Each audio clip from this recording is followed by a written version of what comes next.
This is Monkey World in Dorset, the largest ape and monkey rescue centre on the planet.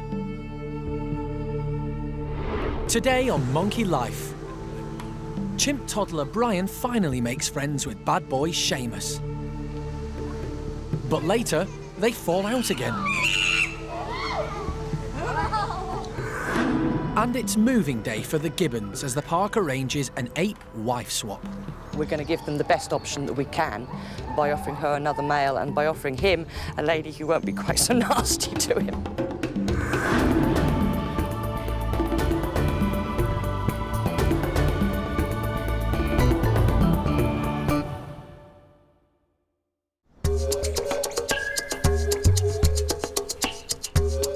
Monkey World is home to the largest collection of golden-cheeked gibbons outside Asia. They're an endangered species, so breeding them in captivity is vitally important. In an effort to get the gibbons to mate, the park has decided to change some of their domestic arrangements. That's going to mean moving some gibbons, and here's how they're going to do it. Now pay attention. Raphael's moving in with Alex, and Jake's going over to Zoe. Because of this, they've got to shift Pungyo, Peanut and Tian to a new enclosure. In the wild, gibbons swing at speeds of up to 35 miles an hour. It's never easy moving one gibbon, never mind 7. Bit of a big day with the gibbon section today. We're doing a bit of a swap round, so a lot going on. A lot of timings to be calculated and animals to be moved, and all got to be done in the right order. So it's, hopefully, fingers crossed, it'll all go really smoothly. First up, it's Raphael and Zoe. They've lived together for some time, but their relationship is just not going anywhere. Gibbons do pair for life, but we have to remember that our gibbons have had very unnatural, disturbed backgrounds. We don't know why Zoe has lived with Raphael for 2 years and suddenly rejected him. But it was a very energetic and violent rejection. She did not want him at all. And if we were to keep them together, we would have had very badly injured gibbons. So we're going to give them the best option that we can by offering her another male and by offering him a lady who won't be quite so nasty to him. And it just so happens that Jake and Alex haven't been getting along too well either. Jake and Alex don't so much have issues, but they're not a great pair.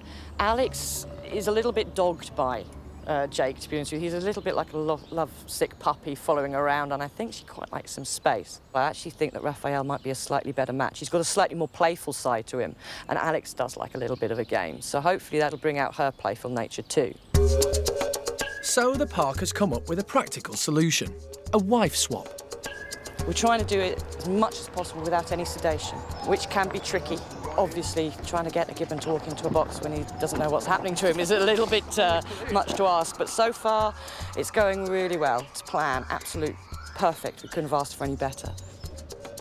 Raphael gets this complex moving day off to a flying start by just walking into his transport crate. But will all the movers prove to be as accommodating? Open. Open that. Are you ready? Worldwide, all 9 species of gibbons are being forced to the brink of extinction. Hopefully the park's efforts will result in some new gibbon babies. How well they go and how quickly their pair bond, how long's a piece of string? We can't tell. Babies, yeah, of course, we want them, but just give them time. We'll just give them time. She'll get pregnant when she's ready.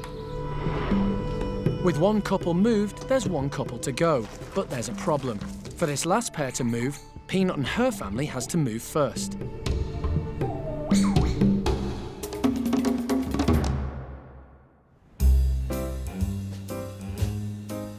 Over in the orangutan nursery, Aris is being trained to be as relaxed around transport boxes as Gibbon Raphael. It'll be less stressful for him if he learns to walk into his travel box by himself without the need for anaesthetic. Aris! Great! While one keeper tempts Aris into the box with treats, a second stays by the sliding door. I'm going to be on the slide, obviously, so he's got to be used that someone's always going to be on the slide because eventually we will shut it. And Kate's just going to encourage him in with nice little treats, really, just to encourage him in, make it really, really exciting place to be in that box. Good boy, Aris. He's coming out in and out of the box quite happily, but we're now starting to work on duration. Good boy. So once he's been in there for a longer period of time, I'll click him for that and then give him a reward. At 4 years old, Aris is outgrowing the nursery, and the team are preparing him for a move to the larger enclosure. Aris can be a little bit boisterous with the youngsters sometimes, and he's, you know, he's growing up a little bit now, he's getting a bit older, so maybe it's time to be with the older guys.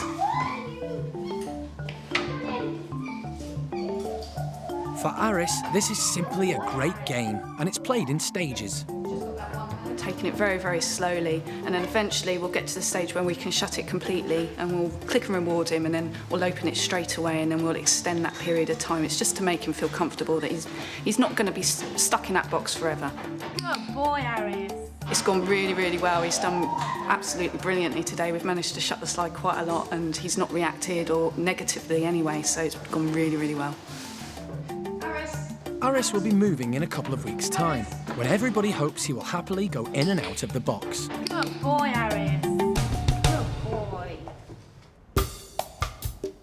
Over in the chimp nursery, newest recruit Brian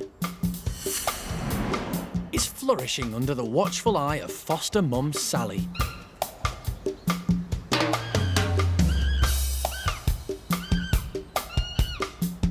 And he seems to have found a new way of getting around the enclosure.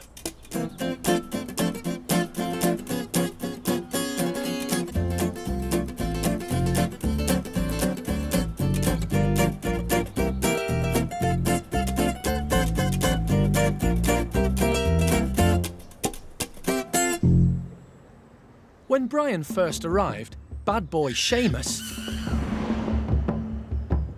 was jealous of the new arrival.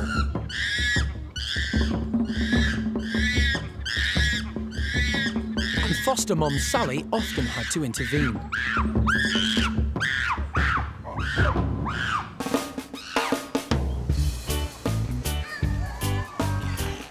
But now the pair are friends, and thanks to Seamus's mischievous influence, Brian is becoming more adventurous.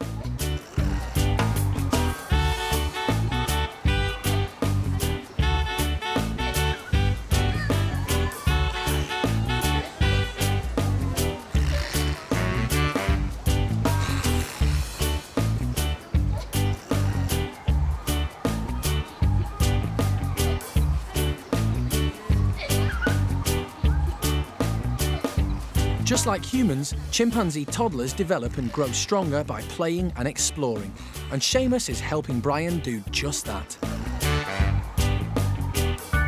But best of all, could it be that Brian is actually helping Seamus learn to play nicely? Later, Brian learns some harsh lessons about chimp etiquette.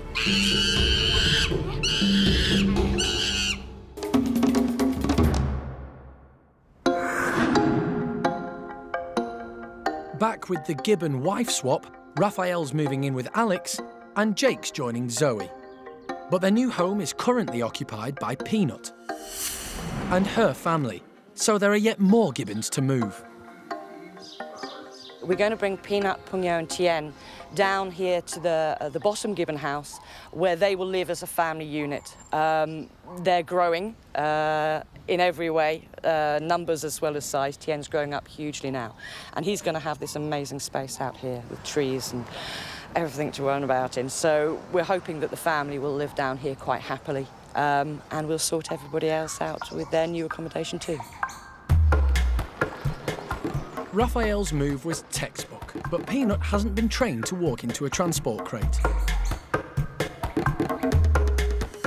Peanut's baby Tien is only a year old, and it's still natural for him to cling to his mum.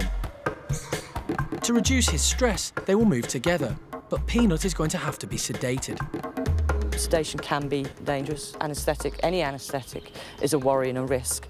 So if we can avoid it, we avoid it. But if we can't, we have to go for it. For the animal manager, Jeremy, it's not going to be easy. He needs to wait until Tian moves a safe distance away from his mum.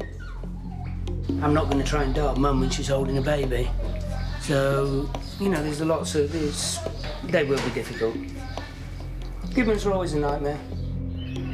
Meanwhile, the park's vet Femke prepares the dart. They're quite difficult to dart. They move around a lot, and then the moment you hold your breath, they just move up and you just miss. The thing with any darting is you've got to be patient. You know, if you miss 2 or 3 times or have a dart failure, you've got to live with it. Just, if you start getting wound up about it, then you have to walk away and come back tomorrow. Wendy waits nervously. But Jeremy manages to sedate Peanut. And then it's a quick trip to get Mum and baby over to the other side of the park and into their new home.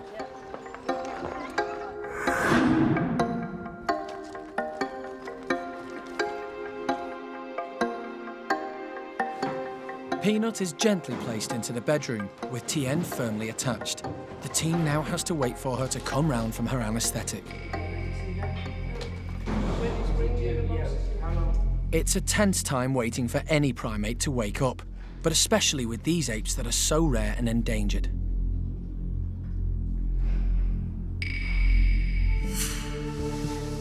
Coming up, Jake is proof that no 2 gibbons ever get in a box the same way. Jake, come here. No.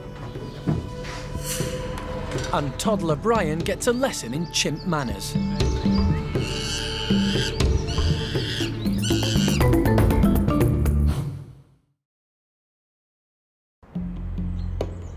At Monkey World in Dorset, the atmosphere is tense in the new gibbon house. Golden-cheeked gibbons are an endangered primate species. The staff are waiting anxiously for Peanut to come round from her anaesthetic. She's been sedated to move her and her family across the park to a much larger enclosure. Her baby, Tien, clings on tightly to her. Peanut has been darted, Chen obviously not. He's still awake, he's even drinking from her now. I have to wait again to give her the reversal, because one of the 2 ingredients we gave her should wear off first, because it will make her hallucinate if she still has that in her and she wakes up a little bit. So we wait another 10 minutes and then reverse the 1 agent, and then she'll wake up slowly and Chen hopefully will be fine. But she's breathing steady and she looks all right. She's in a recovery position now. Satisfied that enough time has passed, Femke can give Peanut the anaesthetic reversal injection.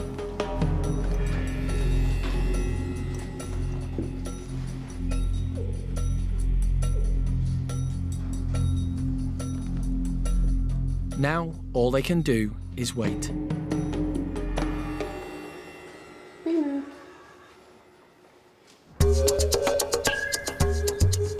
3 gibbons down, 3 to go.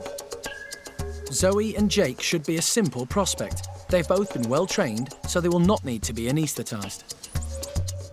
They both walk into the box really, really well and give us enough time to shut the slide. We haven't as yet shut the slides on them while they're in the box. We didn't want to scare them or put them off. We've actually only had a very short period of time to do this training with them, so we didn't want any negative at all. So today will be the first day that that slide is shut behind them.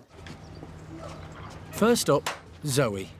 Perfectly walked into the box for us. No stress, no worries. Walked into the box, got rewarded for it, and now we're going to take her to a new home. Without any stress, no anaesthetic. Ideal, absolutely perfect. Right. Such a good girl in there, aren't you? Such a good girl, Zoe. Where are you going? Ready? Yep. Good girl, Zoe. Good girl. Straight in and shut the slide. Didn't seem very worried, did you? No. Good job. Well? Perfect. Couldn't have planned it any better. Out of a box, up a chute, into the bedroom. And now for Jake. This should be simple. Come on then. Not fully in. Not fully in. No. No. Get your foot in, I can see you. Come on. No. Or not. Jake, come here. Come here. Come on, Jake. No. No. But after a few words of encouragement and the lure of some tasty grapes, Jake gives in. No. Got it. Good job. Good job. Boy, Jake. Well done, Holly. With Jake in the box, it's a quick trip over to the other side of the park. And before he knows it, he's well on his way to joining new mate Zoe. You ready? He's on his way. Here we go. Everybody hopes that Zoe and Jake will make a perfect couple. But before they're introduced, they'll be given a few days to get used to their new surroundings.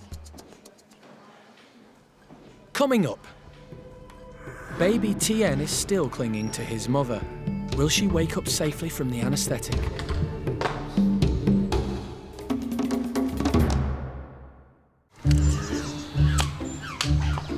This afternoon, the Chimp Nursery have been given one of their favourite treats. Fruit-flavoured ice lollies. And they're about to test the newfound friendship between Brian and Seamus. Some of the ices have been placed in the pond, so the chimps have to work harder at getting them. But they don't like water. This is no problem for clever Seamus.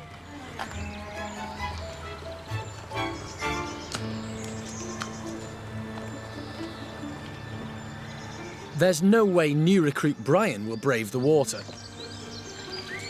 But Sally is willing to chance a wet leg in order to get hold of one.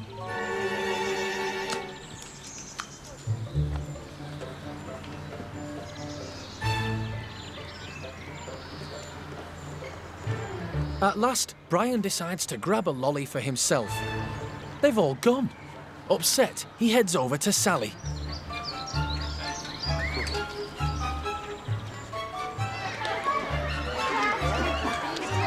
But Sally firmly lets him know it's her lolly and it's staying that way. Plan B. Brian sidles up to his new buddy, Seamus.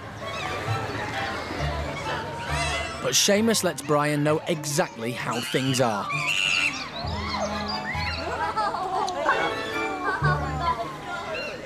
Chimps can be extremely persistent.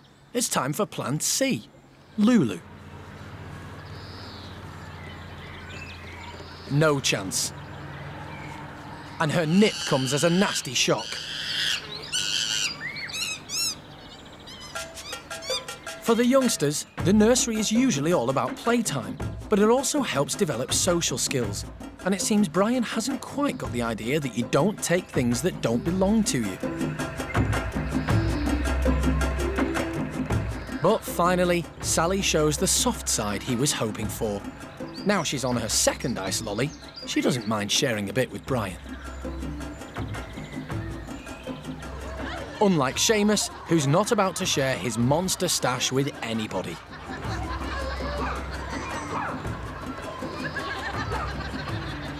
At last, Brian manages to get an ice to himself. And it looks like he's now grasped chimp lesson number 1. If you've got something worth keeping, then stay out of everyone's way.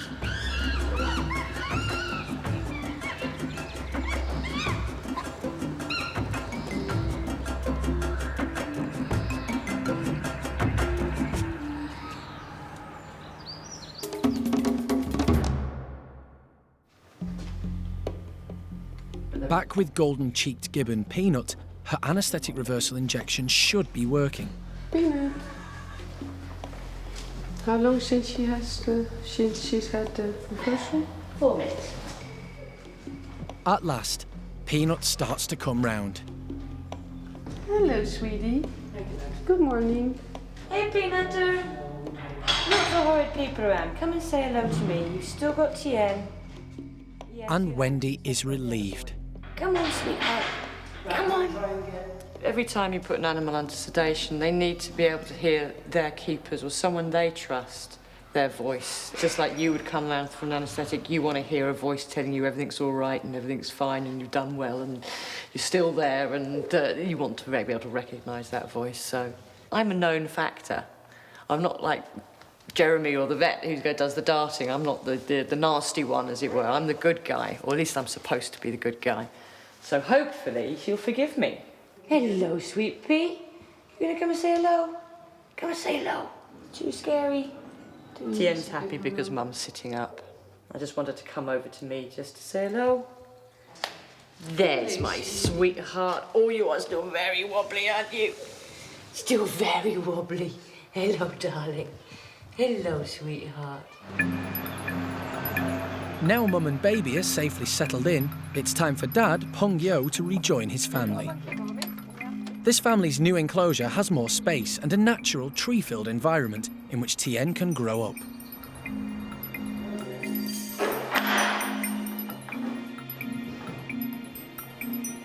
Peng Yo is straight out of his travel box as if nothing has happened and is soon exploring the new space. The family are back together and I couldn't be more delighted, to be honest with you. Peng Yo doesn't like being away from Peanut. Peanut doesn't like being away from Peng Yo. Baby's all sorted out. Tien's got Mum and Dad back again. I'm happy, they're happy. Relax. Really good to see them back together. Next time, join us for a Monkey Life special. It's been 5 years in the planning and an exciting new project for park director Alison. Monkey World's first foreign sanctuary for endangered primates is finally a reality as the team breaks ground on their Gibbon Rescue Centre in Vietnam. Perhaps this is something that actually we could do, that Monkey World and the Vietnamese government could grab hold of and actually do something significant for an endangered species before it faces extinction. We track through dense jungle trying to find wild golden-cheeked gibbons. But will the team see more than just a glimpse of these elusive creatures? And from gibbons in the wild to those at Monkey World, Peanut and her family experience life in the treetops for the very first time in their new home.